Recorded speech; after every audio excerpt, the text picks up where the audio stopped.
नमस्कार, जय हिंद। मैं हूँ राजेश डामर। पब्लिक वॉइस में आपका बहुत-बहुत स्वागत है।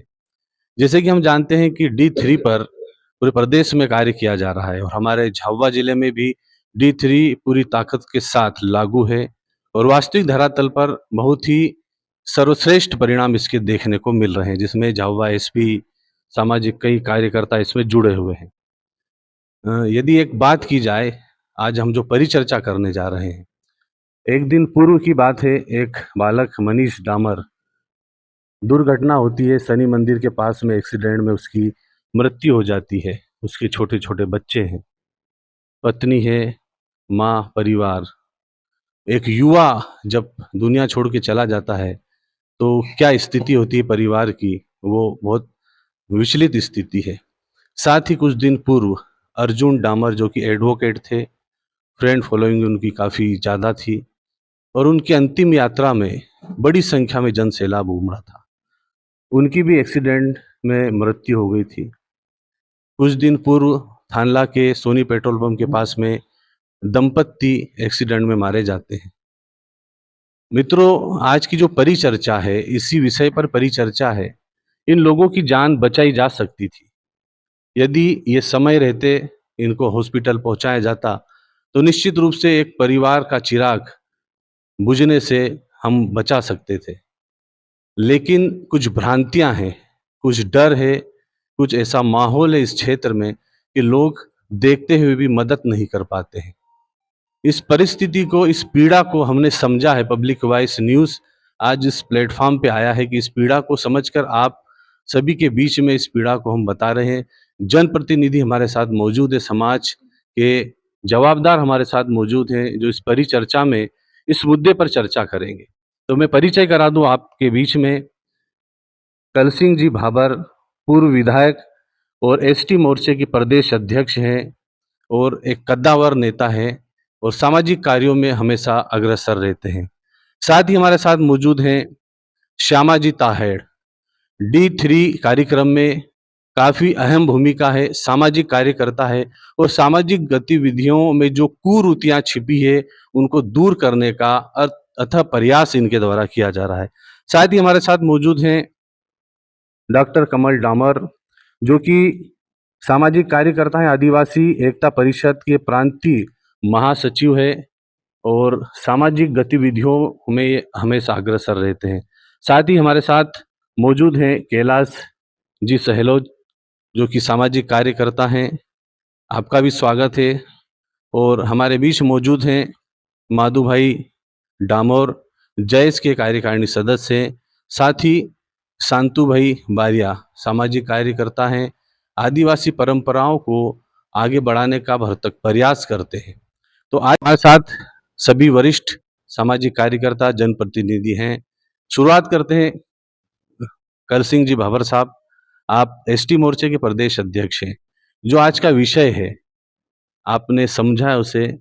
यदि समय रहते पीड़ित को हम हॉस्पिटल पहुंचा देते, तो उसकी जान बचाई जा सकती थी। लेकिन ये कमियां हैं, ये एक दोष है, ये परेशानी है, जिसके चलते लोग उसे वहां तक पहुंचाते नहीं, क्योंकि उनके मन में ये डर रहता है कि ये लोग कल से उठा के हमारे परिवार के लोग इसका ब्लेम या इसका आरोप हम पर ना लगा दें। क्या कहना चाहते हैं भाई साहब, ये इन कमियों को दूर करना चाहिए या नहीं? कैसा समझते हैं आप इसको? समाज में कई प्रकार की भ्रांतियां हैं। उन भ्रांतियों को और बढ़ावा देने की बजाय, उनको खत्म करने की बजाय और बढ़ावा देते हैं और उसका परिणाम दुष्परिणाम होता है। इसलिए समाज में अगर समरसता का भाव, एकात्मकता का भाव, समाज को ऊपर उठाने का भाव हर किसी में आ जाता है, तो समाज बहुत आगे जाएगा। ये भाव पहले थे। पहले समाज में कोई दुर्घटना घटित होती थी या गांव में कोई विवाद होता था, तो गांव के सभी लोग एकजुट होकर उस विवाद को वहीं समाप्त करते थे और किसी के ऊपर कोई आरोप प्रत्यारोप या दंड नहीं किया जाता था। हमारी परंपरा है, एक बोतल में धार डाल के दोनों एक दूसरे को शाक दे के बेड़ा बिहार देते। आज उसको भयानक रूप हो गया। और उसका गलत रास्ते की ओर चला गया। मैं उदाहरण देना चाहता हूँ, मैं जब नौकरी छोड़ के गाँव में काम करता था सामाजिक रूप कार्यकर्ता के रूप में, एक दौलतपुरा की बहन ने दवाई पी ली और जैन बस में बैठकर उसने जैन बस में ही दवाई पी। तो सब पैसेंजर उतर गए और ड्राइवर और कंडक्टर रह गए और वो बहन वहाँ बस में बेहोश हो गई। उसको अस्पताल लाए और अस्पताल में उतार के चले गए।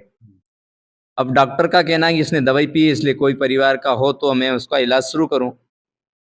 अनायास मुझे भी उस अस्पताल में जाने का अवसर प्राप्त हुआ, तो मैं गया तो मैंने देखा तो कोई भी हाथ लगाने को तैयार नहीं। मैंने हिम्मत करके उसकी जवाबदारी ली। मैंने कहा, मैं हूँ, आप इलाज तो करो पहले। पहली प्राथमिकता हमारी डॉक्टर होने के नाते इसको बचाने की है, इलाज करो इसका। अरे कौन जवाबदार ले रहा है? मैंने कहा, मैं लेता हूँ। तो ये दवाई लाओ बाजार से और इसका इलाज शुरू करता हूँ। तो मैं पर्ची लिखी डॉक्टर ने, मैं दवाई लेके गया, उस बहन का इलाज शुरू हुआ और घंटे 2 घंटे वो रही और शांत हो गई। जब उस परिवार वाले आए और कैसे दवाई पी, क्या हुआ, कौन लाया था यहाँ भर्ती कराने, ऐसा करके मेरे ऊपर मारने के लिए आमदा हो गए। जब मैंने कहा, बड़ी मुश्किल से मैं बचा। मैंने कहा, भाई मैं मानवता के नाते एक बहन का कोई इलाज नहीं कर रहा, इसलिए मैंने आग्रह किया डॉक्टर को, मैंने कोई गलत थोड़ी ना किया। तो तुम कौन होता इसकी इलाज कराने वाला, तेरा क्या रिश्ता है, तुम कौन है, ऐसा करके मेरे ऊपर चढ़ाई कर दी। अब स्वाभाविक है, इस प्रकार का दुर्घटना घटित होती है और वहाँ व्यक्ति पड़ा रहता है, तो एक दूसरे के ऊपर आरोप लगाकर तूने कैसे हाथ लगाया बिना पूछे, कैसे करके, इसलिए डरते हैं लोग। हालांकि डरना नहीं चाहिए, उसका सहयोग करना चाहिए, मगर सहयोग के बदले उसको बुराई मिलती है, इसलिए लोग पीछे हटने का काम करते हैं। अगर ये भाव हर किसी में आ जाए कि सहयोग करना है, पहली प्राथमिकता उसका इलाज कराना। मगर यहाँ एक परिपाटी चल गई है कि एक्सीडेंट हुआ, किसी के माथे पड़ दो, किसी के उसे कर दो और उससे इस पे पैसा सुधार ले ले, होना तो चाहिए। पैसे ले लो, सुधार होना चाहिए। इस बात पर आज हमारे देश के यशस्वी प्रधानमंत्री जी ने एक योजना निकाली और उसमें ये कहा है कि जो भी व्यक्ति एक्सीडेंटली हो या कोई दुर्घटनाग्रसित पड़ा हो, पहला काम हमारा उसको अस्पताल तक पहुंचाना, और अगर अस्पताल पहुंचाता है उसको सहायतार्थ, उसको पारितोषिक के रूप में कुछ राशि दी जाएगी। ये योजना लागू की है अभी। कोई भी हो, उसके ऊपर कोई भी आरोप प्रत्यारोप नहीं लगाएगा। अगर लगाता है तो उसका सीधा सीधा कोर्ट उसका केस लड़ेगी, सरकार उसका केस लड़ेगी और उसको सहायतार्थ के रूप में हम राशि प्रदान करेंगे। किसको? जो दुर्घटना ग्रसित व्यक्ति पड़ा है उसको ले जाकर अस्पताल में अगर इलाज कराता है तो उसको हम पारितोषिक के रूप में राशि देंगे। ये योजना लागू की। डॉक्टर साहब, ये जो विषय पे हम परिचर्चा कर रहे हैं, किसी का एक्सीडेंट होता है, वो तड़पता रहता है, लेकिन समय रहते यदि हॉस्पिटल पहुंच जाता तो उसकी जान बच जाती।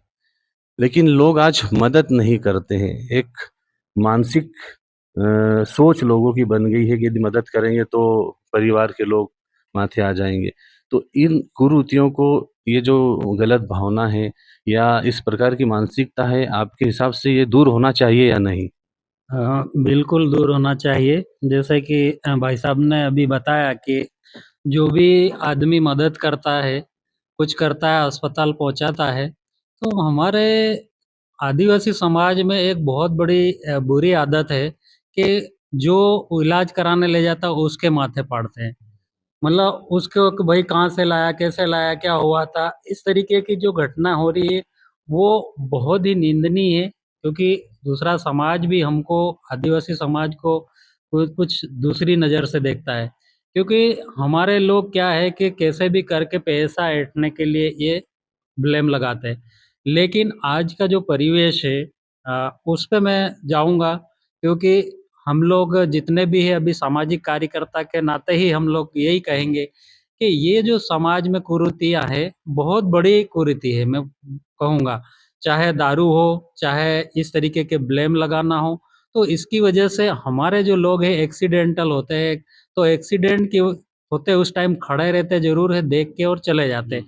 तो उनका एक ही भय रहता है कि हम हाथ लगाएँगे और उसको ले जाएँगे, तो इसके घर वाले हमारे माथे आते हैं और माथे आते भी ये आदिवासी समाज की एक जो बहुत बड़ी दुर्घटना ये मतलब क्या कहें कि कुरीति है।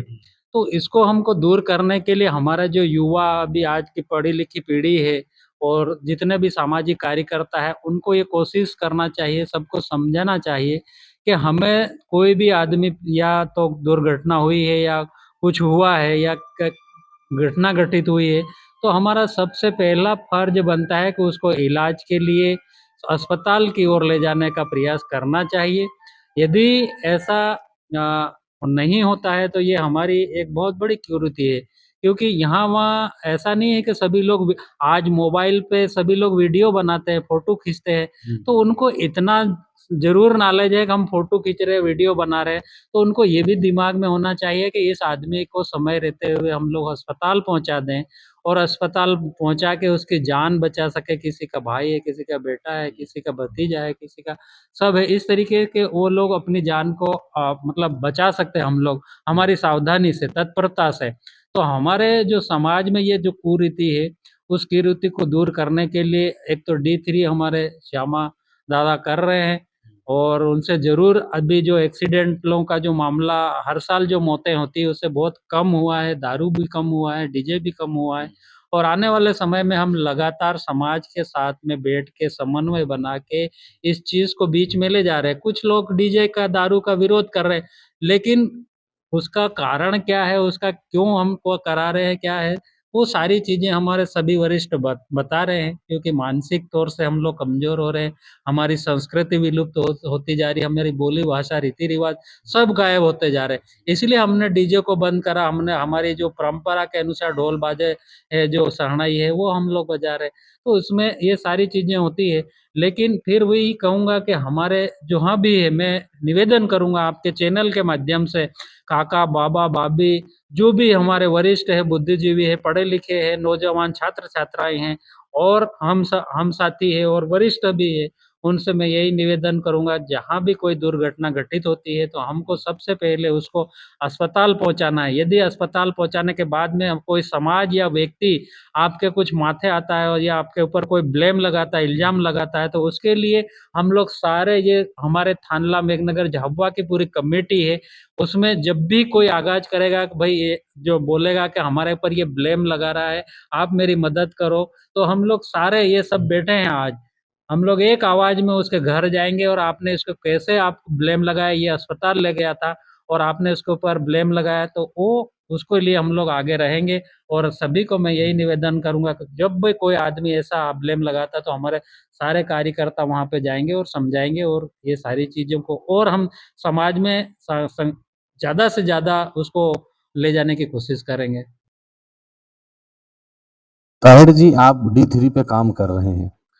ये जो परिचर्चा अपन ने आज रखी है, इसमें हम जो मददगार व्यक्ति है, उसको कैसे विश्वास दिलाएँगे कि वो उसकी मदद करे और मदद करेगा तो उसके ऊपर यदि कोई ऐसा माहौल बनता है या हॉस्पिटल ले जाते वक़्त व्यक्ति की मृत्यु हो जाती है, तो उसको उसकी जो जवाबदारी है या उसका जो मन का डर है, कैसे दूर होगा? कैसे विश्वास दिलाएँगे? इसके लिए आप लोग क्या प्रयास कर रहे हैं बताएँ? वास्तव में डर तो बहुत बड़ा रहता है कि हमारे लोगों की मानसिकता कुछ ऐसी रहती है कि व्यक्ति मदद करने के लिए तैयार तो रहते हैं, लेकिन यहाँ हमारे इस ज़िले में, हमारे समाज में एक ऐसी मानसिकता बन जाती है कि एक्सीडेंट हुआ है, मान लो, और व्यक्ति तड़फ रहा है, तो लोग देखते हुए इसलिए निकल जाते हैं, चाहे चाहे आदिवासी समाज के हो या अन्य वर्ग के लोग हैं। पास में इसलिए नहीं आते हैं कि व्यक्ति को उठा के अगर ले गए अस्पताल तक या रास्ते में वो मर गया, ऐसी स्थिति में होता है क्या है कि हमारे यहाँ के लोग वो लाश को उठा के ले जाकर उसके घर ही पटक देंगे सीधे सट, और फिर तोड़ शुरू होता है कि तुम्हारे कारण ऐसा हुआ है, तुम चोर बनो या चोर बताओ। फिर उसमें जो तोड़ शुरू होता है 20 लाख 10 लाख ऐसा करते करते 24, जब तक वो समझौता नहीं होता 2-2 दिन तक भी लाशें पड़ी रहती है, ये स्थितियां पैदा होती है। तो इस कारण लोग ये समझते हैं कि भाई अपना कुछ लेना देना नहीं है, कुछ भी नहीं है, और बेकार में अगर ये माथे आ गया तो हमारा तो लेना देना भले ही तो गई ऐसी तैसी में गई, लेकिन लेना देना महंगा पड़ जाएगा, इसलिए लोग मदद के लिए आगे नहीं आते हैं। मेरे साथ में भी ऐसी एक घटना हुई थी। एक मोटरसाइकिल वाला पिया हुआ ऊंधे मुंह पड़ा है, गाड़ी ऊपर है, पैर उसके हिल रहे हैं। मैं भी जा रहा था गाड़ी से, मोटरसाइकिल से, रंभापुर रोड की बात है, पिपलोदा के पास में। तो देखा, कई लोग देखते हुए, एक दो चार खड़े थे, वो देख रहे थे लेकिन उसके पास में नहीं जा रहे। तो मैंने देखा भाई क्या हुआ कि ये पड़ी गयो यहाँ पर, ऊंधा पड़ा है पर मरा नहीं है, पैर हिल रहे हैं। तो मैंने क्या निकालो ना यार, नहीं नहीं नहीं ये माथे अभी जाए, नहीं निकाला। मैंने यार कैसे माथे है, चलो गए, गाड़ी उठाई और हमने उसको निकाला, पानी बुलवा के पिलाया, उसको होश आया। होश आने के बाद में, अब मैं नाम नहीं लेना चाहता हूँ वो उस व्यक्ति का, होश आने के बाद में मैंने फोन किया, पास के गांव का था, वो लोग आए, उसको ले गए अस्पताल, 2-3 टाके आए, ठीक हुआ। 5 दिन बाद वो मेरे पास में आ गए કે સાહેબ તમે એને કાઢ્યો તો તમારી ગાડી શું થઈ હતું કે કઈનાની બીજાથી गाड़ी तो मेरे पे ही जो बचाने वाले के ऊपर बात आई। तो मैंने क्या भाई, हमने देखा नहीं कि किसकी गाड़ी से क्या हुआ, लेकिन ये पड़ा था, 2-3 लेको और थे तो उसको बचाया हमने। तो वो तो क्या एक हेवीज गाड़ी थी। मैंने क्या वो है का, उसको बुला के लाओ, अस्पताल में है, घर है। तो वो क्या अस्पताल में, मैंने क्या चलो अस्पताल चलते हैं। वो अस्पताल नहीं, घेर है घेर, तो मेरे घर चलो। तो फिर वो समझ गए कि ये मामला गड़बड़ है। तो ऐसे लोग जो बचाने वाले हमारे जैसे लोगों पे आ जाते हैं, तो सामान्य वर्ग के ऊपर या अन्य व्यक्तियों पे आ ही जाते हैं लोग। इस डर के कारण लोग नहीं बचा पाते, और वास्तविकता ये है कि इसके लोगों की मौत हो जाती है। हाँ, इससे मौत हो जाती है। और वास्तविकता ये है कि इस कारण लोग दूर भागते हैं। लेकिन होना ये चाहिए कि इस जो भ्रांति, एक मोह लालच जो पैदा हो गया है लोगों के मन में, पैसे कमाने की तिकड़म, व्यक्ति मर गया, उससे लाश से उसको कोई लेना देना नहीं है, मर गया तो मर गया, अब सड़ गई, भले 3 दिन सड़ जाएगी, कहीं नहीं, पैसे का लोग, उस कारण जो है लोग इन प्रकार माथे पे आ जाते हैं, इसलिए कोई आगे आना चाहता नहीं है। लेकिन उसके लिए हम पहल कर सकते हैं, जैसे जागरूकता डॉक्टर साहब ने बोला है, और अभी कल सिंह जी ने भी, भाई साहब ने भी बोला है कि योजना भी बनाई गई है माननीय प्रधानमंत्री के द्वारा। और उसके साथ में हम जो है लोगों में जागरूकता लाने के लिए या तो एक समिति बना ले पूरी विधानसभा स्तर से, या ऐसे कि 50 लोगों की हो, कैसे भी वहाँ सहयोग करने जाए, और मान लो कोई ऐसी घटना घट जाती है तो वो समिति पूरा निराकरण उसका करे, उसके लिए लड़े, ऐसा कुछ करना चाहिए। और उसके बाद में जैसे दुर्घटनाएं कम हो, उसके लिए शासन ने भी नियम बना रखे हैं, हेलमेट होना चाहिए, ये चीजें होना चाहिए, स्पीड कितनी होना चाहिए, इसका कोई पालन करता ही नहीं है, अंधाधुंध चलना, साइड का भी कोई ध्यान नहीं है, लाइसेंस नहीं है, बीमा नहीं है गाड़ियों का, ये सारी प्रॉब्लम है। तो उसके ऊपर भी ध्यान देना चाहिए। और सबसे बड़ी बात ही है कि जब तक जागरूकता नहीं आएगी और उसके लिए थोड़ा कुछ सामाजिक नियम नहीं होंगे, तब तक इस ऐसी विडंबना जो चलती रहेगी। तो इसको बाकी लोग अगर जागरूक हो गए तो ऐसी बात नहीं है, सहयोग तो करते हैं, लेकिन यही एक चीज आड़े आ जाती है कि कहीं माथे ना आ जाए। इस भ्रांति को दूर करने के लिए हम सब मिलकर प्रयास करेंगे।